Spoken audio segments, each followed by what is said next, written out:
Hi guys, welcome to part 2 of our mental health videos. So obviously part 1 was about sport and fitness and how it affects your mental health. What we're going to go into now is just more sort of a lifestyle one, how me and Tom have been affected, how we've overcome it. We've got some questions, we've got quite a few questions from a few people just asking sort of different things. So what we'll do is we'll just crack straight on into it. So first one we've got, first question is, how does mental health affect your job? So do you want to go first, mate? Yeah, so because of the current situation of everything with the pandemic, I personally have struggled to adapt to all the lockdowns because of my autism, and having to change the way I do things, that's put pressure on me. And when I've been back at work, I felt comfortable to some extent, but not fully comfortable. And when I've been talking and helping customers out, and my body twitches have been bad, they're going, "Oh, are you fit enough to work? Are you able to do this?" Because they don't understand, and asking that is affecting me, because they don't know, but they shouldn't ask. Yeah, I completely get that, and obviously there's only Tom that obviously knows that. Obviously I sort of can't believe there's people out there that will be asking them questions to Tom. Obviously it should be more of a question, is everything okay or whatever, or just don't ask a question at all. With me, regards to work, I've never really had any problems sort of mental health wise with my job. So obviously started off, I did a PE teaching degree, so obviously I worked in special needs school in St Helens for a couple of months, which I really enjoyed. Not mental health wise for that, it was more of a struggle of it was quite a deprived school, so there was special needs kids there at 3 o'clock and the parents hadn't turned up, and I think that really hit hard on me, especially sort of with the way I've been brought up. I felt that I'm quite lucky, so that sort of was a struggle. Then obviously going into personal training, I just absolutely love what I do. It does sound stupid, but for me that's not a job.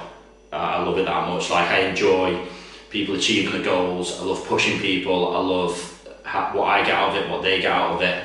I never ever wake up and think, oh my god, I've got to go to work. I love teaching classes. I love everything about it. Then obviously last year, obviously I left Knutsford. There's a few different reasons which I probably will go into later in the video, because I think we've got some questions about that. And I did have 5 months off due to mental health, so that is the only sort of time I've struggled with mental health. Before that, I never really understood it myself. So it wasn't that I didn't think people had mental health, I just didn't understand it myself. I didn't go for anything. So obviously last February, which is when I met Tom, I joined a security firm called Lodge, which do a lot of retail security. So I met Tom at Primark, he works there, I do the security. That's the first time for me that I've had a boss, that I've had someone above me, that I've had a manager, which was quite different. I think little things from booking days off, booking holidays, having to do certain things a certain way. I've always been self-employed, I've always done things my way. Not that I'm saying my way is the right way, I just never knew how things went. Having set breaks, having set lunches. With my training at the minute, obviously I eat a lot of food. That has been a struggle. Taking 3 shakes to work a day, obviously oats, peanut butter, full of food. That's how I've overcome that and done that. And then my other job, nightclub doorman, I love that as well. That's not mentally wise. I just think some people are crazy, but it's a good laugh. It's a good laugh, and I do enjoy it. Yeah, my job before doing Primark was store cleaner in Debenhams, and like Dan said, he'll go into more detail as to why he left, and I will also go into more detail why I left. But put it this way, the reason I left was shocking. So, question number 2 is, how does mental health affect your everyday lifestyle? Do you want to go first?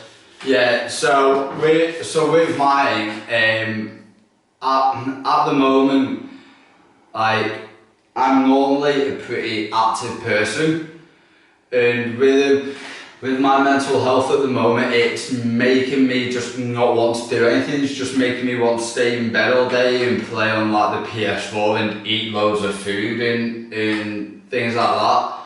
And to be honest, I have spoken to like a few people to like just to give me something to do in the day, and yeah, my lifestyle has changed so much because of the way that I am now and because of what's happened.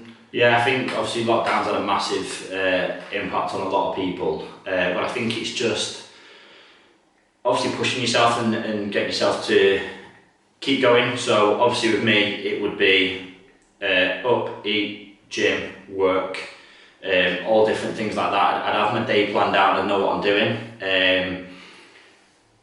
Constantly being out, constantly being active, constantly doing stuff, whether that be on my day off. I never sit in, I never have a lie in, I never just lie in bed all day, whatever.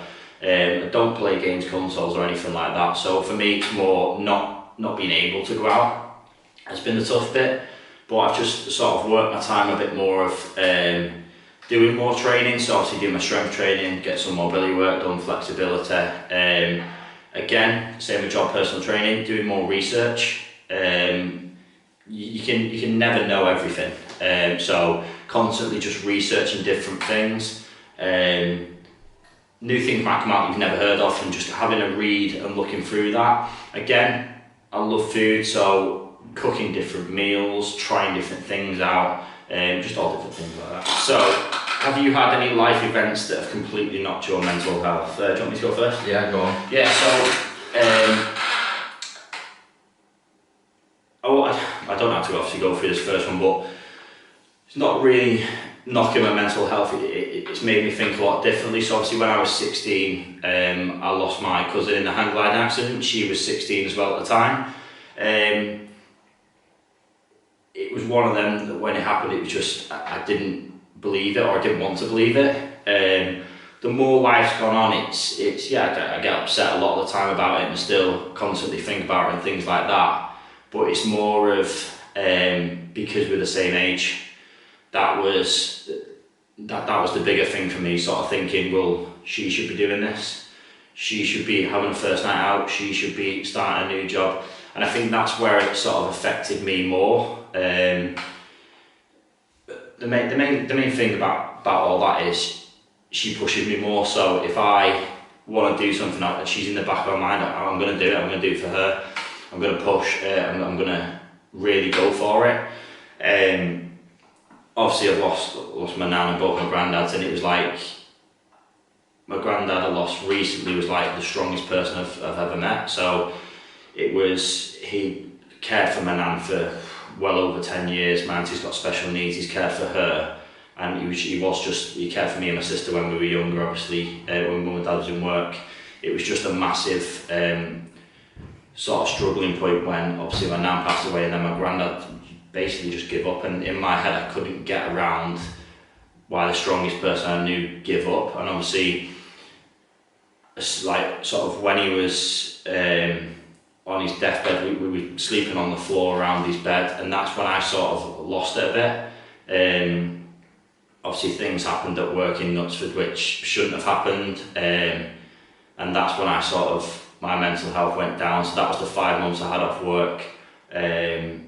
Literally lost about 3 stone. I was going out drinking a lot, just sort of didn't take it the right way, and that's the first time I sort of really witnessed mental health for myself. I was arguing with my family, I was going out loads, I was doing it. That was the massive sort of down point for me. So I loved working in Knutsford. I looked like all my clients and this and that, and literally just had to leave all that behind and just start again. But instead of going down and picking myself back up, I just kept going down and down and down, to the point where obviously February, that's when I thought, right, massively need a change. Sat down with parents, they sort of pushed me through, all in my head, I just want to be a personal trainer, I just wanted to do this.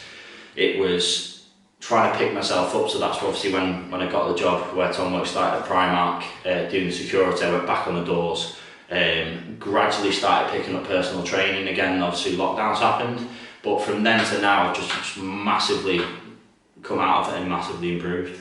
Yeah, so with me, 2012, 20 days before Christmas, I lost my nan to Alzheimer's, so that really put me on a downer. And then also in 2012, I found out that my granddad had cancer, and he only they didn't know how long he had, but luckily he managed to get through that and had a major operation. And then 2 days after New Year's Day in 2015, he passed away from cancer. But I looked up to my granddad, he was like my best mate. So that really sent me back downhill basically, and that's when I started just hating life. And then I got a job the back end of 2015 working in Debenhams as a store cleaner, and I got discriminated for my epilepsy because I collapsed in 2016, and they just targeted me and sacked me because apparently they had complaints but they didn't. And then 2017 came and I got a job at Primark, and then I lost my grandma to lost my other grandma to Alzheimer's. So as I was starting getting my life back on track working at Primark, it just shot straight back down again. And now, and then got back up playing rugby, and then the pandemic's come and it's gone back down again, so it's just that wave motion. Yeah, that's the thing, it's like Tom says with the wave motion, but you do need to sort of find your sort of pick-me-up. So like Tom was saying about Primark, we've got an amazing manager there who, if you ever want to go and talk to her, her door's always open. She's always there to talk to. She always listens. She always tells you what she thinks. She understands quite a lot. And like Tom said, we've now got a group chat. There's, I think, about 80 people in there. Just over lockdown. Sometimes it's just messages. It's what they've had for breakfast. They've done a run. Little quizzes. Can you guess this? Can you guess that? Just sort of that interaction. Just for people who sort of might not have anyone at home, they need that sort of interaction. They can't meet people and things like that. But yeah, for me, it's just more of coming out of the back end of it, just thinking, right, well, I want my granddad and my cousin, I want them all to be proud of me. So it's me not beating myself up about it. It's me thinking, right, let's move forward. So next question we've got is, what is the best thing for you personally for your mental health? I'll let you first. For me personally, is just getting back active, because it distracts you from all the negativity that is going on in your life. And also 2017 I also became an uncle, and last year became an uncle, and spending time with my 2 nephews cheers me up a lot, so that's also another way of distracting myself from from mental health. Yeah, mine's similar to Tom's, keeping active.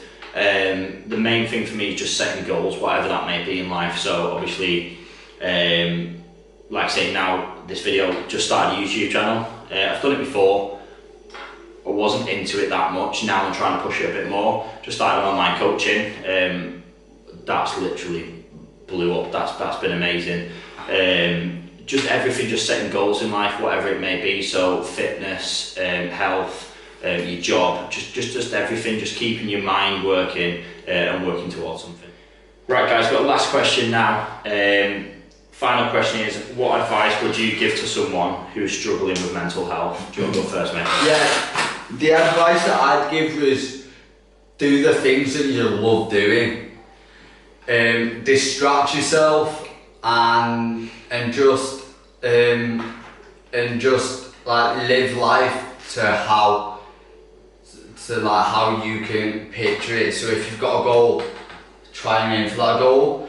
There's a YouTuber out there called Tom Cassell, who's got a channel called Syndicate, and his motto is life's too short, make the most of it. Yeah. And right now during this pandemic, it's actually right that life is too short, so make the most of what you can give.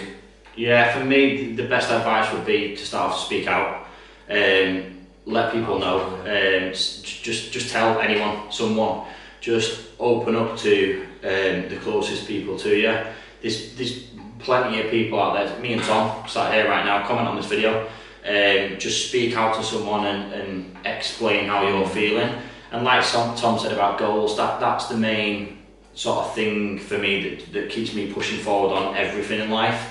Whether it be work, whether it be my training, whether it be my sport, whatever.